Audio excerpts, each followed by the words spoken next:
The morning started like any other on Earth. People went to work, children played in parks, families shared breakfast together. No one looked up at the sky and expected the end of their world. But it came anyway.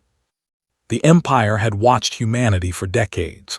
They studied these strange creatures who lived on a small blue planet at the edge of the galaxy. They were conquerors. They had taken over 3,000 star systems and crushed more than 200 different species under their rule. To them, humans were just another primitive civilization waiting to be claimed. High Admiral commanded the invasion fleet. He was a tall creature with skin and 4 eyes that glowed with cold intelligence. He had conquered 17 worlds in his career. Earth would be his 18th. He expected it to take less than a day. The fleet dropped out of hyperspace at exactly 9 in the morning, Earth time. 200 warships filled the sky above every major city on the planet. They were massive things, each one the size of a small mountain. Their shadows blocked out the sun. Sent his message to the humans below. His voice echoed from every radio, every television, every phone on Earth.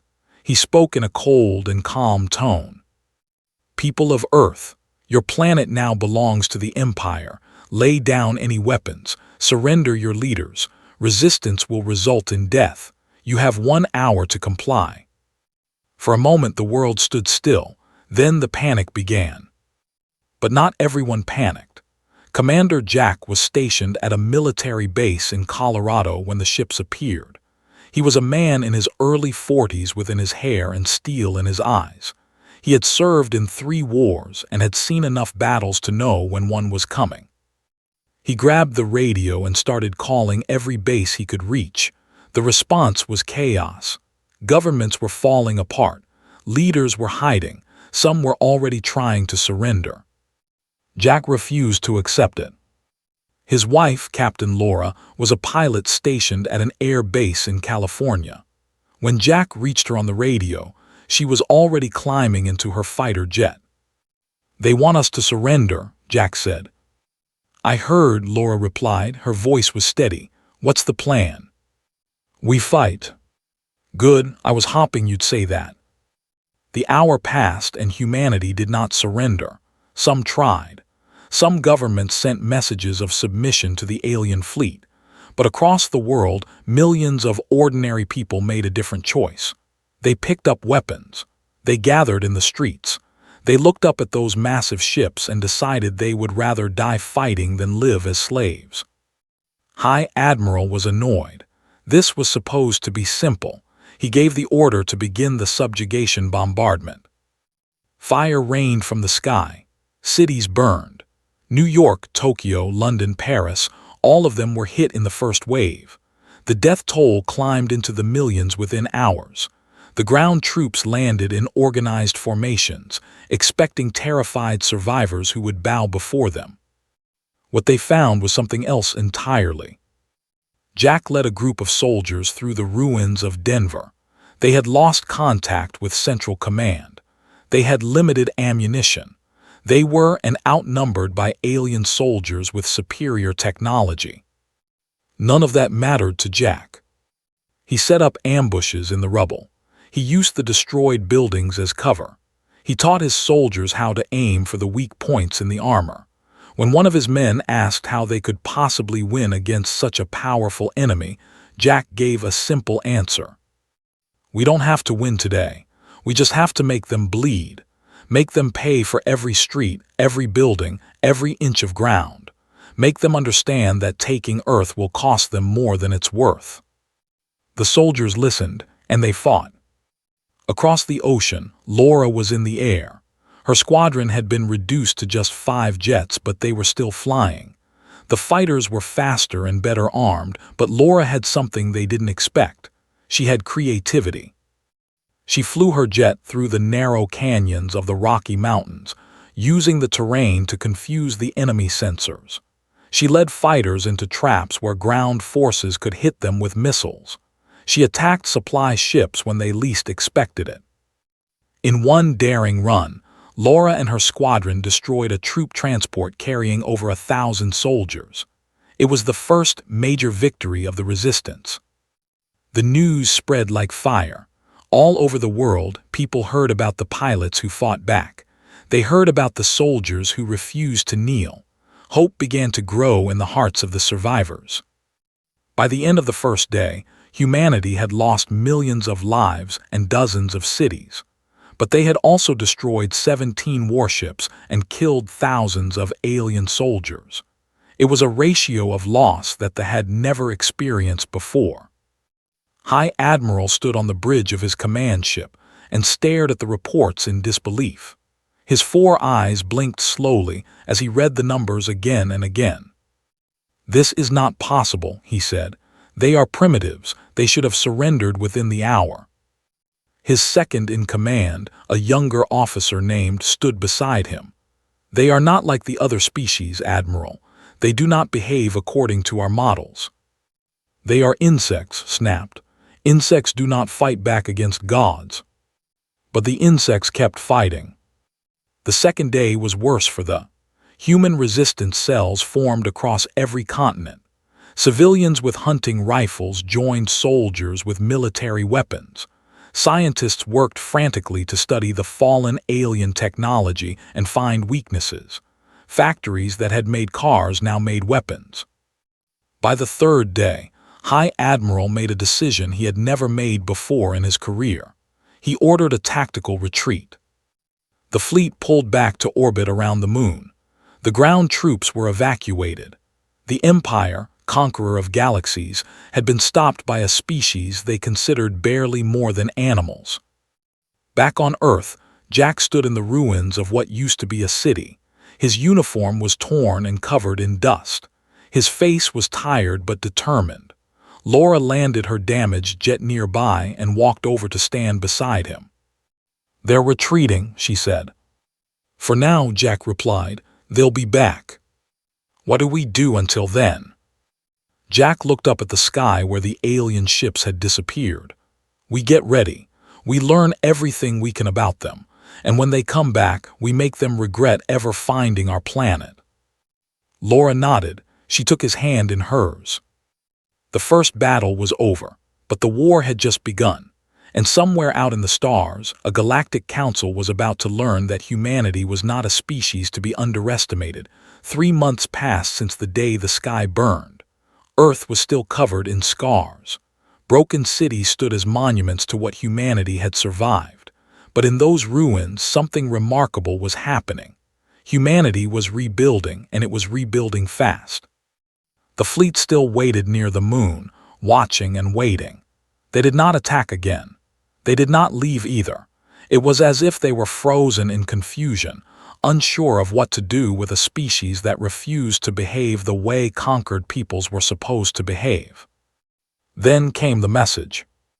It arrived on every frequency at once, cutting through all other signals with perfect clarity. The voice spoke in hundreds of languages simultaneously, each translation perfect. It was not from to the species known as humanity. "This is the Galactic Council. You have been summoned to appear before the assembly of civilized worlds. Your presence is required to address formal charges filed against your species by the Empire. Failure to appear will result in judgment made in your absence. Coordinates and safe passage protocols are attached." The world's leaders gathered to discuss this strange development. There was fear and confusion. What was the Galactic Council? What charges? And most importantly, was this a trap? Cole sat quietly in the back of the meeting room while the politicians argued. He was a tall man with calm brown eyes and a face that showed no expression. He had been a Marine for 20 years before becoming a diplomat. He had negotiated with warlords and terrorists. He had walked into dangerous situations where one wrong word meant death. He was not afraid of alien empires. When the arguing grew too loud, stood up and spoke. His voice was not loud, but something about it made everyone stop and listen. "Someone has to go," he said. "Either we send a representative or they decide our fate without us. I don't know about you, but I'd rather have a say in whether humanity lives or dies." The room fell silent. Then the President of the United States looked at with tired eyes. "Are you volunteering?" Nodded, "I am." And so it was decided. Cole would represent all of humanity before a galactic court that no one on Earth had ever heard of. He would face charges brought by the same empire that had murdered millions of innocent people. The irony was not lost on him. He was given 2 weeks to prepare. During that time, he worked closely with Dr., a woman who had spent her career studying languages and cultures. She was brilliant, curious, and completely unafraid to tell when he was wrong about something. "They are filing charges against us for excessive resistance," explained as they reviewed the data packets sent by the Council. "They're claiming that our refusal to surrender caused unnecessary destruction of their property. Their soldiers, their ships, they're calling it all property damage." Stared at her. "They invaded our planet, they killed millions of people, and they're angry because we fought back." Nodded grimly. "To them, conquered species are supposed to submit. It's the natural order of things in their view. We broke the rules by not giving up." "What a fascinating perspective," said dryly. "I look forward to explaining how wrong they are." The ship they would travel in was called the Defiance. It was humanity's first interstellar vessel, built in secret during the months after the invasion. Scientists had studied the crashed ships and learned how to make engines that could travel faster than light. The Defiance was small compared to the alien warships, but it was fast and it was theirs. On the day of departure, stood on the bridge and looked at the crew around him. They were engineers, soldiers, scientists, all volunteers who knew they might never return. Captain Samuel Perry commanded the ship. He was a quiet man with steady hands and eyes that had seen too much. "You sure about this?" Samuel asked as they prepared for launch. Looked out the window at the Earth below. He could see the scars from orbit, dark patches where cities used to be, brown areas where forests had burned, but he could also see lights, millions of tiny lights from survivors who refused to quit. "No," admitted, "but someone has to try." The journey through hyperspace took 8 days. Used that time to teach everything they knew about the Galactic Council. It was made up of representatives from hundreds of different species. Some were ancient and wise. Some were young and ambitious. And some were conquered peoples who had been absorbed into empires like the Council doesn't actually have much power, explained. It can't force empires to do anything, but it has influence. If we can convince them that humanity was the victim here, not the aggressor, we might be able to turn public opinion against the Understood. This was not about winning a legal case. It was about telling humanity's story to the galaxy. It was about making aliens see humans as people, not as pests to be exterminated. When the Defiance dropped out of hyperspace, the view took breath away. Prime was a massive station built in orbit around a dying star. It was larger than any city on Earth. Thousands of ships of all shapes and sizes moved around it like insects around a hive. "Welcome to the center of galactic politics," said softly. Watched as strange alien vessels passed by their tiny ship. Some were beautiful and graceful. Some were dark and menacing. All of them were a reminder that humanity was a very small fish in a very large ocean. The docking process took hours. There were scans and checks and protocols that seemed designed to make visitors feel unwelcome. When they finally stepped off the ship and onto the station, they were greeted by a being that looked like a cross between a spider and a bird. "Ambassador Cole," the being said in perfect English. "I am coordinator. I will escort you to your quarters. The council session begins tomorrow. I trust you have prepared your statement." Looked at the alien without flinching. "I have." Studied him with many eyes. "Good. They are demanding your species be classified as a pest species. If that happens, they will be legally allowed to exterminate you, all of you, every man, woman, and child on your planet." Felt tense beside him. He kept his own face calm. "Then I suppose I'd better be convincing," he said. made a sound that might have been a laugh. "Indeed, follow me, Ambassador. You have one night to save your species." Walked forward into the alien station. Behind him, Earth seemed very far away, but he carried his world in his heart. Millions of people were counting on him.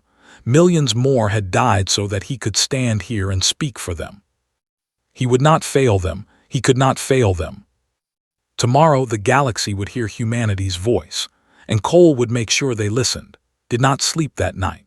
He sat in his small quarters on the alien station and reviewed his notes again and again. Had gone over the cultural protocols with him until his head hurt. There were so many ways to offend these alien species without even knowing it. A wrong gesture, a wrong tone, a wrong word could destroy everything. But knew that following every rule would not be enough. They had the power here. They had allies, influence, and centuries of reputation. Humanity had nothing but the truth. He hoped the truth would be enough. When morning came, if morning meant anything on a space station, dressed in a simple dark suit, he looked at himself in the mirror and saw a tired man with worried eyes. But behind those eyes was determination. Behind those eyes was every human who had ever refused to bow before a tyrant. Met him in the hallway. She wore formal clothes of her own and carried a small device that would project images during his speech. "Ready?" she asked. "No," admitted, "but let's do this anyway." The council chamber was the largest room had ever seen. It was a massive amphitheater that curved upward in all directions. Hundreds of alien species sat in sections according to their political alliances.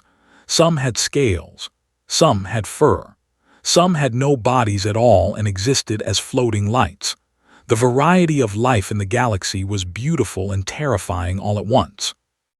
At the center of the chamber was a raised platform where speakers would stand.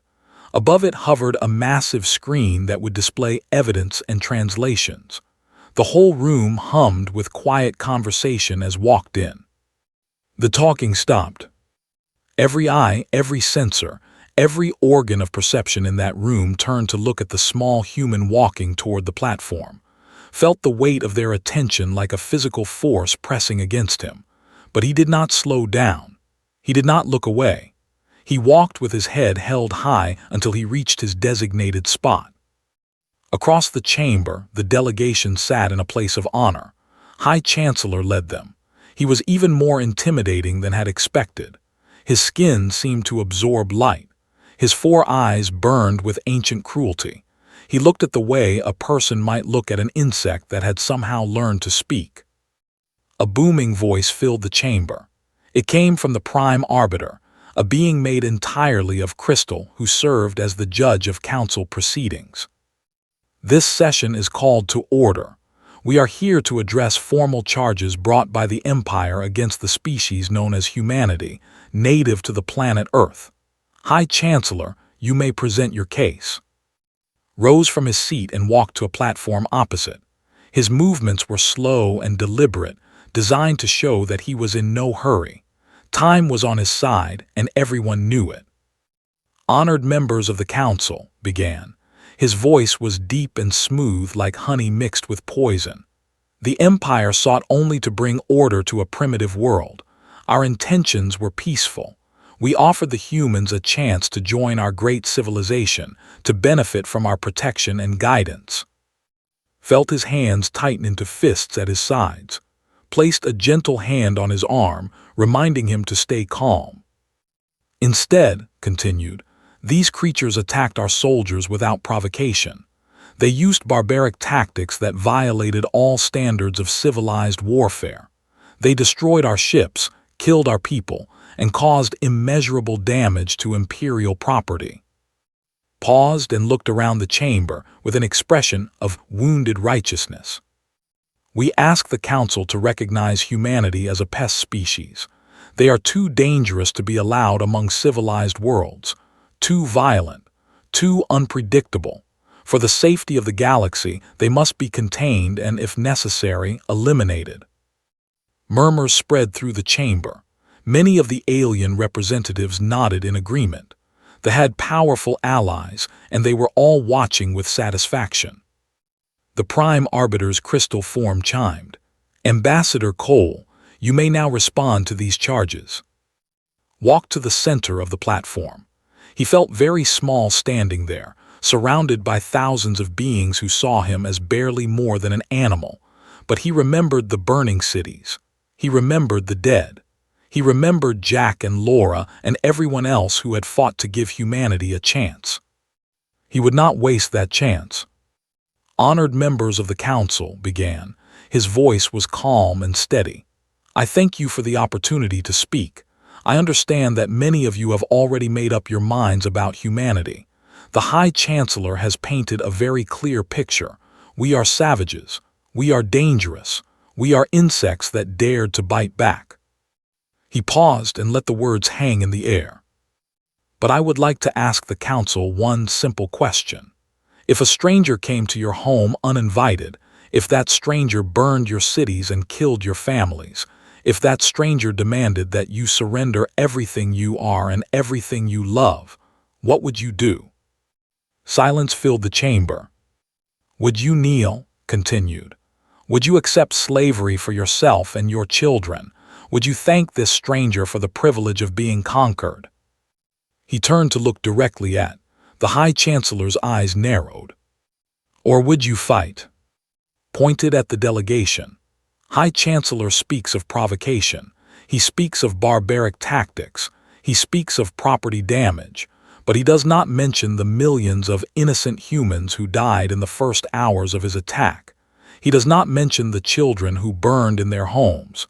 He does not mention the families torn apart by his soldiers. His voice grew stronger, filled with cold anger. "You attacked our homeland. You came to our world without warning, without negotiation, without any attempt at peaceful contact. You murdered our people and then called us savages because we did not die quietly." The murmurs in the chamber changed. Some of the alien representatives were looking at them with new expressions: doubt, suspicion, recognition. "Humanity did not start this conflict," declared. "We did not seek out the Empire. We did not threaten anyone. We were living peacefully on our own world when your ships blocked out our sun and your voice demanded our surrender." He spread his arms wide. "Every death in this conflict, human and alike, is on your hands, High Chancellor, not ours. We were defending our home. What were you doing?" Rose from his seat, his composure cracking for the first time. "This is outrageous. This creature stands before the council and insults the Empire. We demand." "You demand," interrupted. He did not raise his voice, but somehow it cut through the room like a blade. "You burned half our planet and you dare to make demands." The chamber erupted into chaos. Aliens shouted in 100 languages. The Prime Arbiter chimed loudly for order, and stood at the center of it all, a small human who had just done something no conquered species had ever done before. He had challenged the Empire to its face. And he was just getting started. The chaos in the council chamber continued for several minutes. Aliens argued with each other in languages that could not understand. The Prime Arbiter's crystalline form chimed again and again, trying to restore order. The delegation was on their feet, shouting accusations and demands. But stood perfectly still at the center of it all. He watched, he waited, and when the noise finally began to die down, he spoke again. "I apologize for the disruption," he said calmly, "but I am not finished speaking." High Chancellor pointed a long finger at him. "You have said enough, human. Your words prove exactly what we claimed. You are a violent and disrespectful species. You do not deserve a place among civilized worlds." Smiled. It was not a happy smile. It was the smile of a man who had been waiting for exactly this moment. "High Chancellor, you speak of civilization. You speak of order and proper behavior. Let me show the council what human civilization looks like. Then they can judge for themselves." He nodded to who activated the holographic display device. Images began to appear in the air above the chamber. The aliens fell silent as they watched. The first images showed ancient Earth, primitive humans hunting with spears, cave paintings flickering in firelight. It was a beginning so humble that many aliens laughed quietly to themselves. But the images kept changing.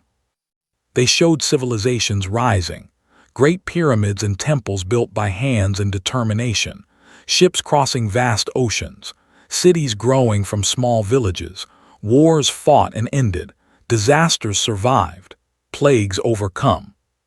Humanity is young compared to most of the species in this room, said as the images continued. We have only had written history for a few thousand years. We only learned to fly a little over a century ago. We split the atom less than 80 years before they arrived. The images showed all of it. The first airplanes, the first rockets, the mushroom clouds of nuclear weapons, the beautiful blue Earth as seen from space. In that short time, we have made terrible mistakes. We have fought wars against ourselves. We have destroyed parts of our own world. We have been cruel and foolish and short-sighted. Paused and looked around the chamber. But we have also created beauty, art and music and stories that move the soul. We have built societies based on freedom and justice, even if we sometimes fail to live up to those ideals.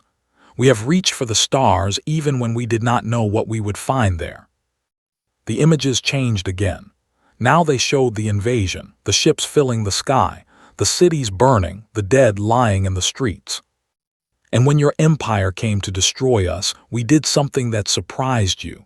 We fought back, not because we are savages, not because we are violent by nature, but because we have learned through thousands of years of hard experience that freedom is worth any price.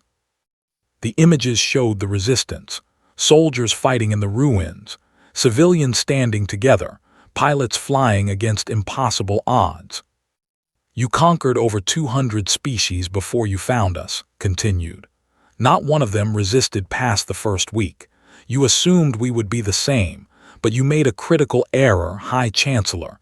You did not study us. You did not understand what drives us.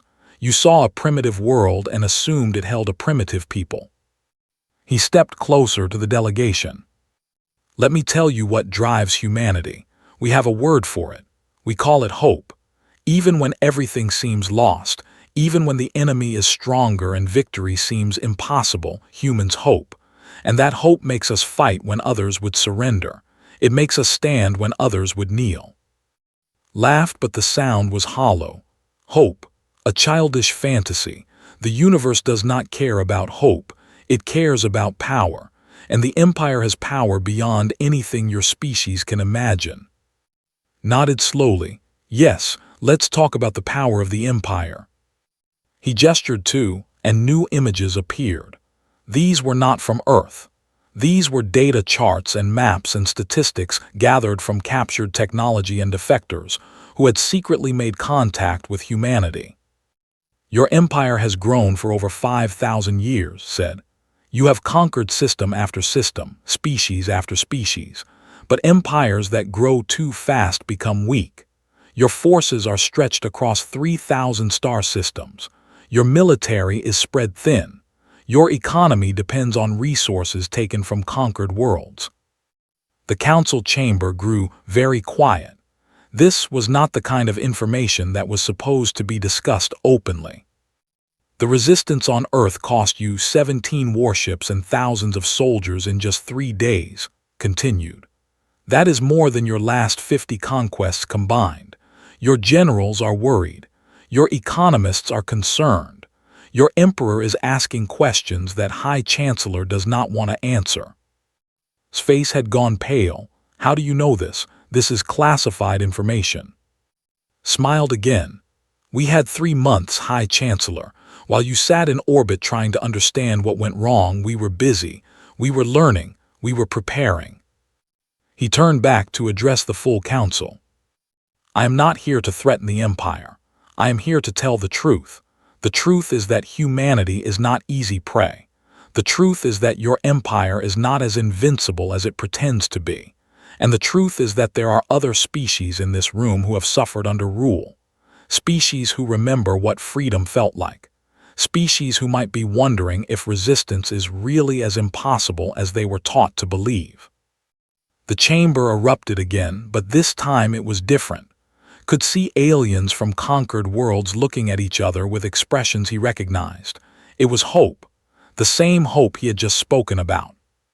Humanity does not want war, declared, but we will not accept slavery, we will not bow to tyrants, and we will not abandon others who wish to live free. He pointed directly at, "You wanted to classify us as pests, as animals to be exterminated, but look around you, High Chancellor. Look at the faces in this room. They are not looking at us with fear. They are looking at us with something you have not seen in a very long time." He paused for effect. "They are looking at us with hope." Slammed his hand on his platform. "This is propaganda. This human speaks lies and fantasies. The Empire will not tolerate this insult. We will." "You will what?" interrupted. "Threaten more war, more death. Go ahead. Tell the Council exactly what you plan to do to Earth. Tell them what you do to any world that refuses to submit. Let them see the true face of civilization." The High Chancellor opened his mouth to speak, but no words came out. For the first time in perhaps centuries, a leader had been silenced. Turned his back on and faced the Prime Arbiter. "I have said what I came to say. Humanity will fight for its survival. We will fight alone if we must. But we would rather stand with others who believe that freedom is worth protecting. The choice now belongs to this council." He walked back to his position beside. She was looking at him with wide eyes. "That was either very brave or very stupid," she whispered. Watched as the chamber continued to buzz with 1,000 conversations. "Probably both," he admitted. "Now we wait and see which one." The council chamber had descended into chaos unlike anything it had seen in centuries. Representatives from dozens of species were on their feet, shouting and gesturing. Some were defending others were calling for investigations into the Empire's methods. And some, the ones from conquered worlds, were simply staring at Cole with something that looked like wonder.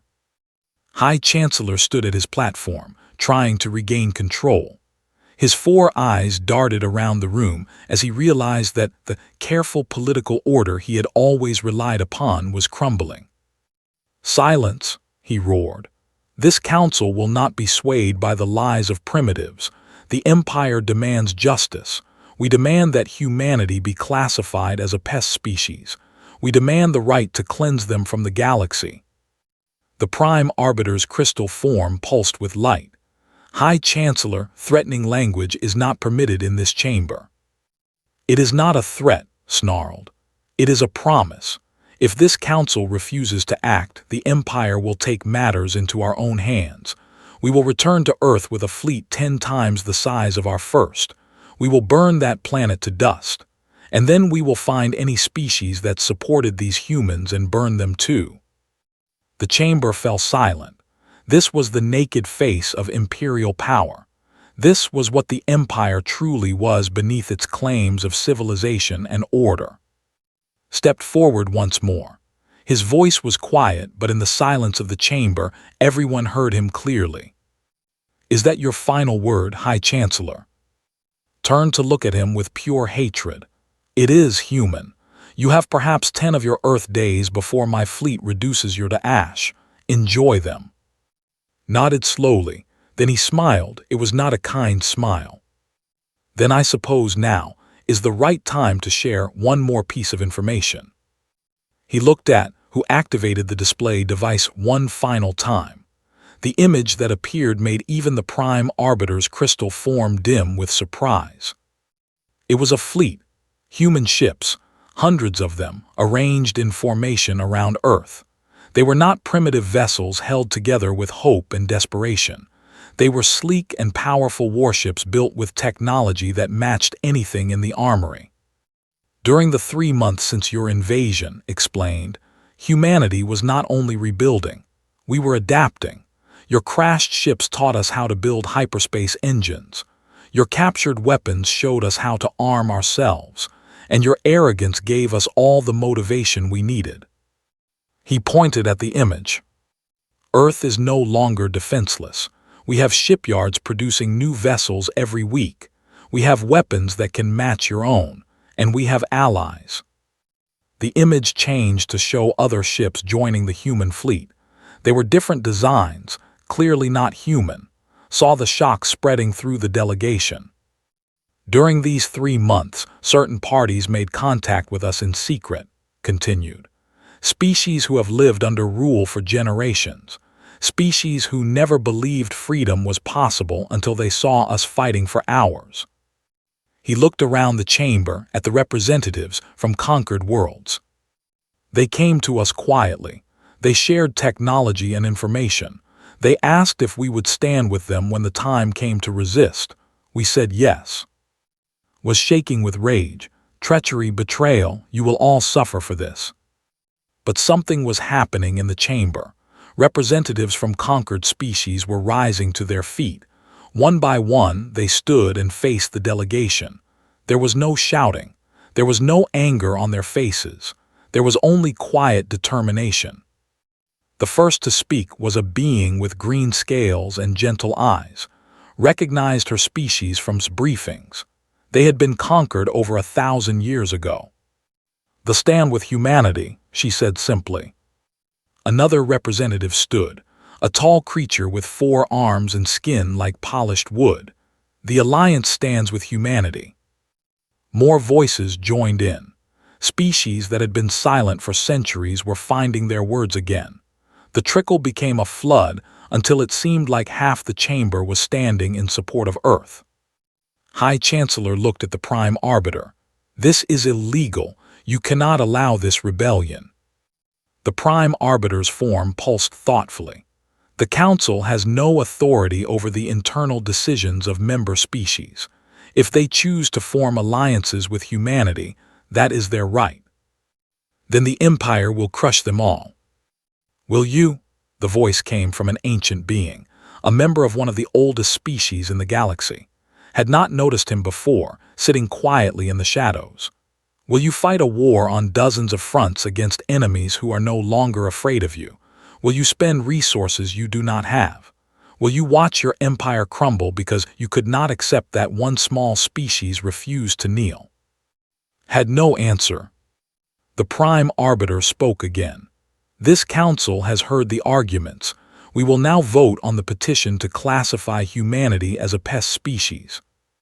The vote was swift. The petition was. Not only that, but the Council voted to condemn the attack on Earth as an act of unprovoked aggression. They ordered an immediate ceasefire and demanded that negotiations between the Empire and humanity begin at once. High Chancellor stormed out of the chamber without another word. His delegation followed, their faces masks of humiliation and rage. Felt grab his arm. "You did it," she breathed. "You actually did it." He shook his head. "We did it. Humanity did it. Everyone who fought and died for this moment, they did it." The journey back to Earth took 8 days. When the Defiance dropped out of hyperspace, stood on the bridge and looked at his, it was still. It would take years to rebuild what had been lost, but it was alive. It was free, and it was no longer alone in the universe. Captain Samuel Perry received the signal first. He turned to with an expression of disbelief. "Commander is on the line, Ambassador. He says the fleet has begun withdrawing from the solar system. They're leaving." Closed his eyes for a moment. When he opened them, they were wet. "Put him through." Jack's face appeared on the screen. He was standing on Earth, the blue sky behind him. His wife Laura was at his side. Both of them looked like they had not slept in days. "Is it true?" Jack asked. "Did we win?" Looked at the Earth below, at the tiny lights of human cities still shining despite everything that had happened to them. "We won this battle," he said. "The war for freedom is never truly over, but today, yes, today we won." Laura smiled through her tears. "What happens now?"